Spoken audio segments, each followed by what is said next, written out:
ॐ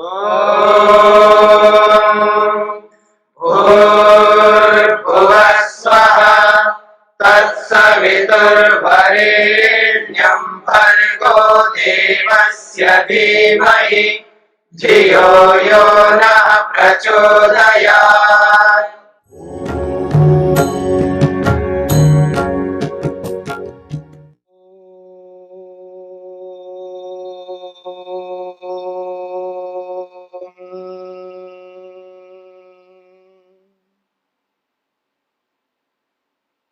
योग दर्शन के तीसरे पाद यानी विभूति पाद को लेकर के हम विचार कर रहे हैं।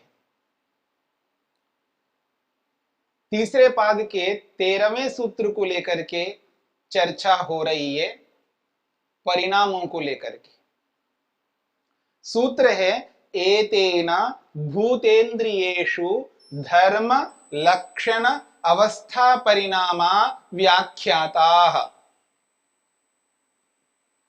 इस 13वें सूत्र से पहले 9वें सूत्र से लेकर के 12वें सूत्र तक 3 परिणामों की चर्चा, जो कि मन के परिणाम है, उनको लेकर के बात की है। अब इस 13वें सूत्र में मन के अतिरिक्त जितने भी संसार भर के पदार्थ हैं उनके परिणामों की चर्चा हो रही है। तो एतेना, इस मन के परिणामों के अनुरूप भूत और इंद्रियों में धर्म परिणाम, लक्षण परिणाम और अवस्था परिणाम भी होते हैं, ऐसा समझ लेना चाहिए। यह सूत्र का अभिप्राय है। और मैंने आपके सामने धर्म परिणाम क्या होता है इसकी चर्चा की है। प्रत्येक वस्तु में कोई ना कोई धर्म दिखाई दे रहा है। वो धर्म वैसा का वैसा नहीं रहता है। वो धर्म दब जाएगा, फिर दूसरा धर्म उभर के आएगा। एक धर्म का तिरोभाव होता है और दूसरे धर्म का आविर्भाव होता है। एक धर्म का क्षय होता है और एक धर्म का उदय होता है। ये उदय कहो, आविर्भाव कहो, ये एक ही बात है। क्षय कहो, दबना कहो, एक ही बात है। तो हर पदार्थ में, प्रत्येक वस्तु में धर्मों में परिवर्तन होता रहता है। जैसा कि मैंने आपके सामने एक दूध, मिल्क को लेकर के, दूध को लेकर के बात कही है कि ताजा दूध अभी अभी निकाला है तो उसमें ताजापन है। ये ताजापन जो है ये धर्म है उस दूध का। और जब कल तक उस दूध को रखो, या आप फ्रीज करके रखिएगा या फ्रीजर में रखिएगा, तो 2 दिन के बाद भी उसका प्रयोग आप करते हो। जहां रोज रोज नहीं मिलता है, एक बार लेकर के 1 दिन 2 दिन तक आप फ्रिज में रख करके प्रयोग करते हो, तो जिस समय निकाला गया है उस समय वो जो धर्म है वो धर्म अब नहीं रहा, क्योंकि 1 दिन हो गए, 2 दिन हो गए, तो धर्म में बदलाव होता है। इसी को कहते हैं धर्म परिणाम, यानी धर्मों में परिवर्तन होना, धर्म का बदलना। नयापन दब गया है और पुरानापन आ गया है, ये धर्म परिवर्तन है, ये धर्म परिणाम है। इसी को यहां पर धर्म परिणाम शब्द से कहा है। फिर कहा लक्षण परिणाम। लक्षण परिणाम जो है ये काल को ध्यान में रख करके, समय को ध्यान में रख करके होता है। जैसे जैसे काल बढ़ता है वैसे वैसे ही धर्म की स्थिति बदलती जाती है। तो लक्षण परिणाम जो है ये काल के साथ संबंध है, काल के साथ संबंध रखता है। ये कैसे संबंध रखता है इसकी व्याख्या जब हम सुनेंगे तो आपको स्पष्ट हो जाएगा। काल से संबंधित जो परिवर्तन है उसको लक्षण परिणाम कहते हैं। तीसरा परिणाम है अवस्था परिणाम। अवस्था परिणाम उसको कहते हैं जैसे कोई मनुष्य है, चाहे वो पुरुष है चाहे वो स्त्री है, उसकी जो शरीर की जो अवस्थाएं हैं, वो शरीर की एक अवस्था उत्पन्न होने से लेकर के मृत्यु पर्यंत शरीर की एक ही अवस्था नहीं रहती है। इस बात को हम सब जानते हैं। जानते हैं नहीं जानते? तो सब हम लोग जानते हैं कि बाल्य अवस्था होती है, सब जानते हैं। अब बाल्य अवस्था के बाद में किशोर अवस्था आती है, ये भी हम जानते हैं। किशोर अवस्था से वो युवा अवस्था में आता है, ये भी जानते हैं। युवा अवस्था से वो प्रौढ़ अवस्था में जाता है, ये भी जानते हैं। प्रौढ़ अवस्था का मतलब होता है ना तो वृद्ध है ना युवा है, दोनों की जो बीच की अवस्था होती है ना, वृद्ध अवस्था और युवावस्था, दोनों की जो बीच की अवस्था है उसका नाम है प्रौढ़ अवस्था, और एक अवस्था वृद्ध अवस्था है। तो बाल्यावस्था से लेकर के वृद्धावस्था तक कितने परिवर्तन होते हैं, इनको कहते हैं अवस्था परिणाम। तो ये जो अवस्था परिणाम शरीरों की होती है, शरीरों में जो अवस्थाएं आती है, अवस्था परिणाम शरीरों में होता है, ऐसे प्रत्येक वस्तु में अवस्था परिणाम होता है। एक ही अवस्था में कोई वस्तु नहीं रहती है। तो लक्षण परिणाम काल को ध्यान में रख करके, अवस्था परिणाम शरीर की या वस्तु की अवस्थाओं को ध्यान में रख करके, और धर्म परिणाम धर्मों को ध्यान में रख करके। तो जो धर्मों को ध्यान में रख करके जब परिवर्तन होता है, बदलाव होता है, उसको धर्म परिणाम कहते हैं। वही धर्म जब काल के साथ जुड़ते हैं तो फिर वो लक्षण परिणाम कहलाता है, और वही धर्म जब अवस्थाओं के साथ जुड़ जाता है तो उसको अवस्था परिणाम कहते हैं। तो इन परिणामों को अच्छी तरह हमें समझना है। जब ये परिणाम जब समझ में आ जाता है व्यक्ति को, तो शरीर के धर्म परिणाम को, शरीर के लक्षण परिणाम को, शरीर की अवस्था परिणाम को भी समझ लेगा, उसको कभी जीवन में दुख नहीं होगा। बहुत बड़ी बात है। महर्षि पतंजलि ने, महर्षि वेदव्यास ने इन बातों को बता करके हम पर इतना उपकार किया है। ऋषियों का एकमात्र उद्देश्य होता है, वो है मनुष्य के दुख को कैसे दूर किया जाए। जैसे ईश्वर हमारे दुखों को हटा करके हमें सुखी बनाना चाहता है, तो ईश्वर के पद चिन्हों पर या ईश्वर के नियमों पर, ईश्वर की आज्ञा के अनुरूप चलने वाले जितने भी ऋषि हुए हैं और जितने महापुरुष हुए हैं, जो आज भी कोई महापुरुष है, उनका एक ही मात्र उद्देश्य है कि प्राणी मात्र के दुखों को दूर करना। और विशेषकर क्योंकि हम मनुष्य हैं, हम जानते हैं, समझते हैं, तो हम तो इन बातों को समझ करके, इन परिवर्तनों को समझ करके, जीवन में होने वाले जो भयंकर दुख होते हैं, अवस्था को लेकर के, लक्षण को लेकर के और धर्म को लेकर के याद रखना, यानी धर्म परिणाम को लेकर के, लक्षण परिणाम को लेकर के, अवस्था परिणाम को लेकर के भयंकर दुख भोगते हैं लोग, जो इनको ना समझने के कारण से। और ऋषि ये कहना चाहते हैं, इन परिणामों को जानो और समझो और दुखों से मुक्त हो जाओ। इसी के लिए इसकी व्याख्या की जा रही है। धर्म परिणाम क्या होता है, लक्षण परिणाम क्या होता है, और अवस्था परिणाम क्या होता है। तो आइए, महर्षि वेदव्यास ने इसकी जो व्याख्या की है, और इतना विस्तार करके इसकी व्याख्या की है, हाँ ये जरूर है कि इसको समझने के लिए धैर्य चाहिए। मेरी बात को समझ लीजिएगा, इस बात को समझने के लिए धैर्य चाहिए, क्योंकि बिना धैर्य के इन बातों को नहीं समझ पाएंगे। क्योंकि कोई भी बात नई बात होती है जिसको सुना नहीं है, परंपरा में जिसका बोध हमें नहीं है, अमूमन व्यवहार में जिनका प्रयोग नहीं होता है, ऐसी बातों को जब हम सुनते हैं तो हमको लगता है ये पता नहीं कैसी बातें हो रही है, ये तो ऊपर ऊपर से निकल जा रहे हैं, ऐसा लगता है आदमी को। ये तो ऐसी बात है जो रूरल एरिया में जाके, जो पढ़े लिखे नहीं है, जो स्कूल कॉलेजों में गए नहीं है, ऐसे लोगों के बीच में जाकर के सॉफ्टवेयर के बारे में, हार्डवेयर के बारे में एक्सप्लेन करने लग जाओ, बताने लग जाओ, क्या हालत होगी उनकी, इस बात को हम सब जानते हैं। सॉफ्टवेयर को, हार्डवेयर को तो पढ़े लिखे लोग भी सब नहीं समझते हैं। पढ़े लिखे होना और हर बात को समझना कोई जरूरी नहीं है। जिसका जो विषय होता है वो उसी को ज्यादा समझता है, क्योंकि उसके व्यवहार में प्रतिदिन वो बातें हो रही होती है, वो शब्द आ रहे होते हैं, इसलिए वो समझते हैं। लेकिन जिस विषय को जानने वाले हैं, उनके सामने दूसरा विषय, नवीन विषय जिसका प्रचलन नहीं है, वो रख दिया जाए, वो भी नहीं समझ पाएंगे। मैं ये नहीं कहना चाहता हूं कि मैं सब विषयों को जानता हूं, मैं ये भी नहीं कहना चाहता हूं आप भी सब विषयों को जानते हैं। कोई सब विषय को नहीं जान पाता है, जिसका जो जो विषय होता है उसको वो समझ पाता है। तो अगर कोई नवीन नूतन विषय हमारे सामने आ जाए तो सबसे पहले हमारे जीवन में एक बात होनी चाहिए, धैर्य, पेशेंस रहना चाहिए। तो उस विषय को हम सुन सकेंगे, सुन करके उस पर विचार कर सकेंगे, उसकी तुलना और शब्दों और विषयों के साथ जोड़ पाएंगे, तब बहुत आसान हो जाएगा, सरल हो जाएगा, तब हम इस बात को अच्छी तरह समझ पाएंगे। इसलिए घबराना बिल्कुल नहीं, और ये मत समझना कि ये हमारे बस की बात नहीं है, ये तो ऊपर ऊपर से निकल जा रहा है, ऐसी बातें नहीं समझना है।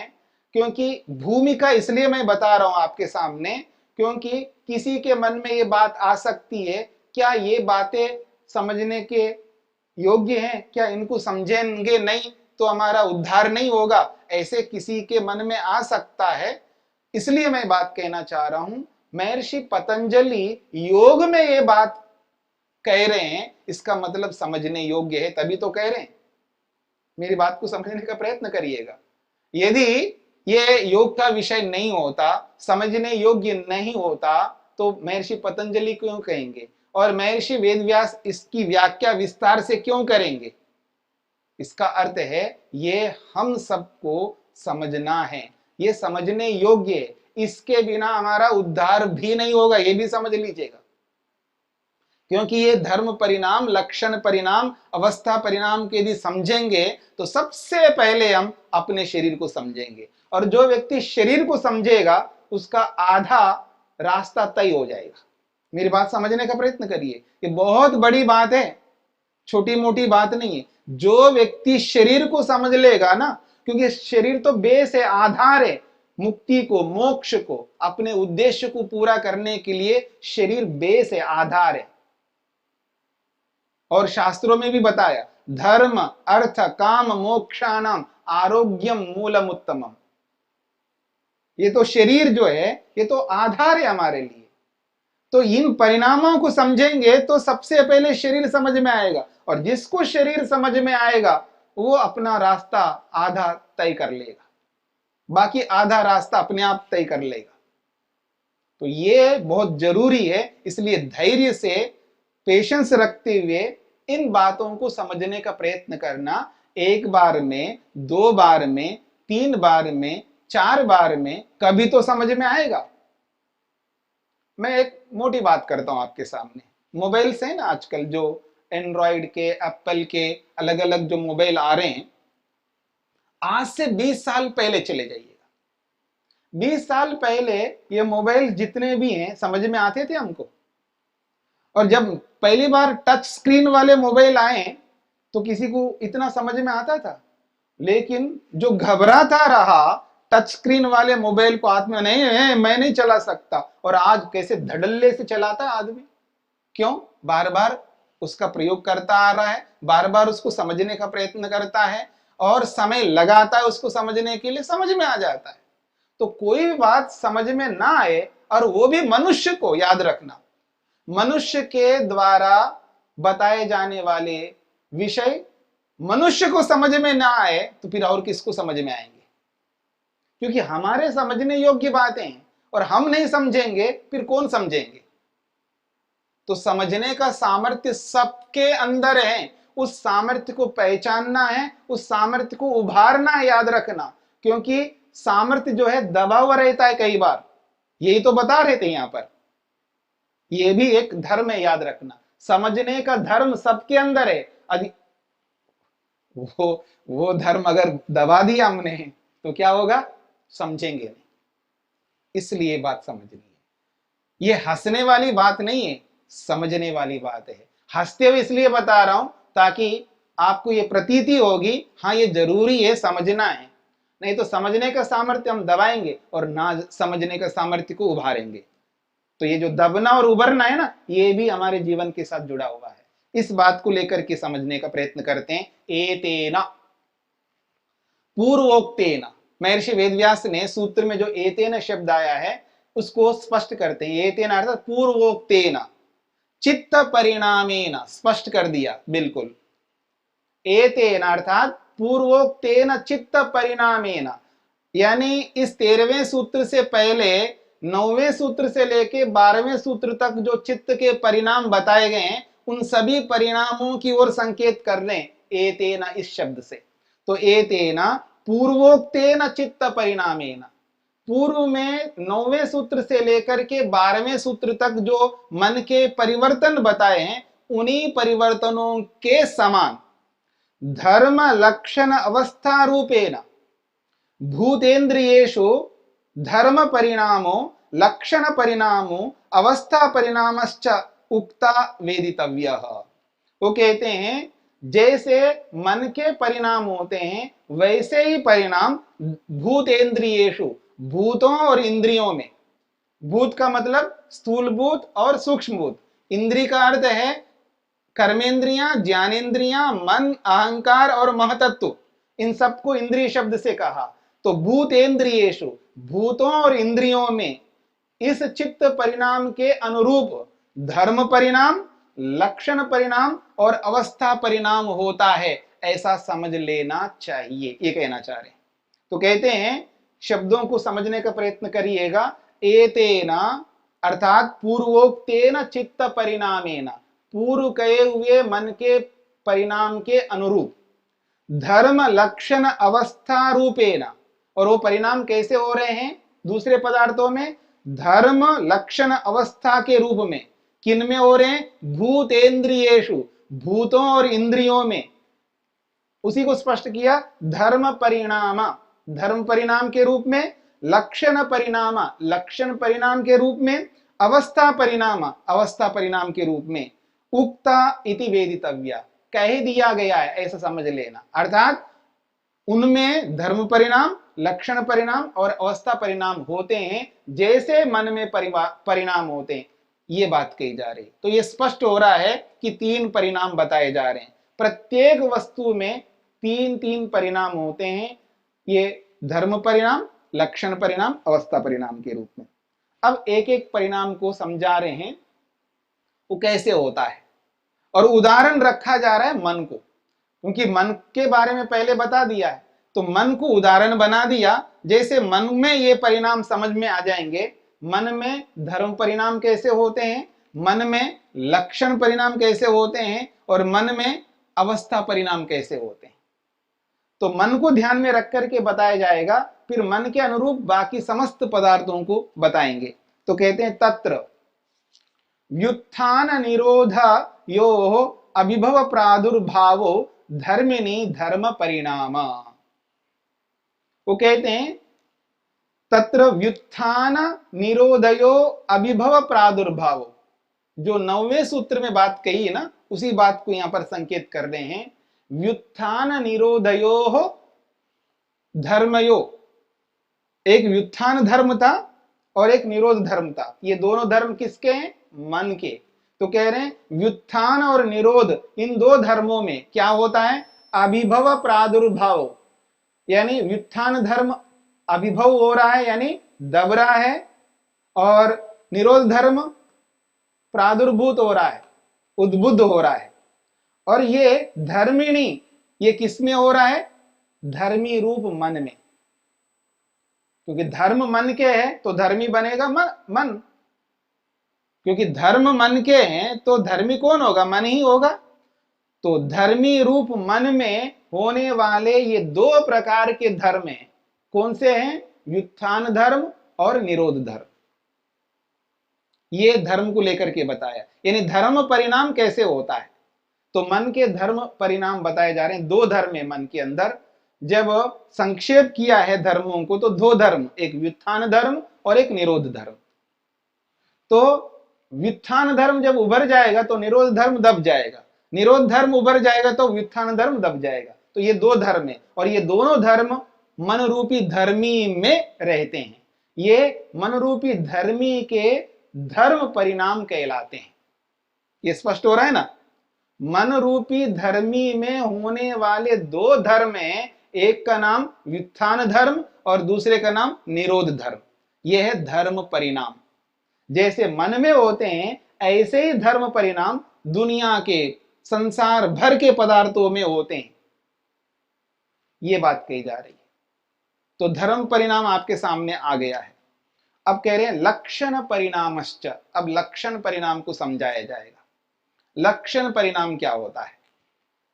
तो कहते निरोध त्रिलक्षण त्रिभिः अद्वभिर्युक्तः स खलु अनागत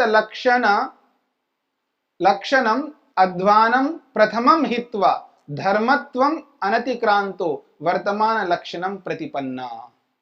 अब देखिएगा, वो कहते हैं लक्षण परिणाम क्या होता है। लक्षण परिणाम उसको कहते हैं जो काल से, समय से जुड़ करके चलता है, यानी काल के साथ इसका संबंध है। काल का मतलब समय, टाइम, टाइम के साथ में, टाइम के साथ में ये जुड़ा हुआ है। तो धर्म जो है, निरोध धर्म और व्युत्थान धर्म, ये व्युत्थान धर्म समय के साथ जुड़ा है और निरोध धर्म भी समय के साथ जुड़ा है। तो धर्म परिणाम ही जब समय के साथ जुड़ जाता है तो वो परिस्थिति आती है लक्षण परिणाम के रूप में। और ये लक्षण परिणाम कैसे होता है इसको भी हम समझेंगे आगे।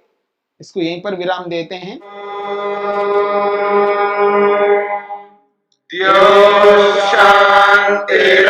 शान्तिरन्तरिक्षं शान्ति पृथिवी शान्तिरापः शान्तिरोषधयः शान्तिः वनस्पतयः शान्तिर्विश्वे देवाः शान्तिर्ब्रह्म शान्ति सर्वं शान्ति शान्तिरेव शान्ति क्षमा शान्तिरेधि। ॐ शान्ति शान्ति शान्ति।